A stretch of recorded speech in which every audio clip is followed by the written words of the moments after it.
Alright, this is an unboxing of the Thuren lift coils for the second generation Dodge Ram 1994 through 2002. These are going to be the extra soft variety, and let's get started. Alright, so you can see out of the box they've got a little bit of packing, but not an excessive amount. Now what Thuren will tell you is that you can use these coil springs for quite a few different years, but like I said, I ordered them for the second gen application. But here's the instructions they include with it, which I'm sure are pretty straightforward.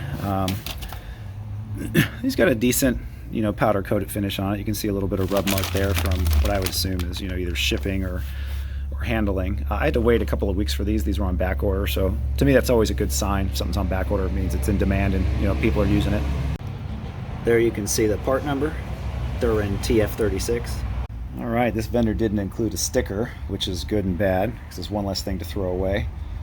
But I also didn't get a sticker. Final step of any unboxing is to put the parts in a place that's convenient. Back of the truck works here. So we got some upper and lower control arms, replacement coil seat buckets. But yeah, this also will help motivate you to actually do the install so that you can get the shit out of the back of your truck, because it's going to bounce around and make a bunch of noise. Anyhow, hope you guys have a good weekend. Stay safe. Talk to you soon.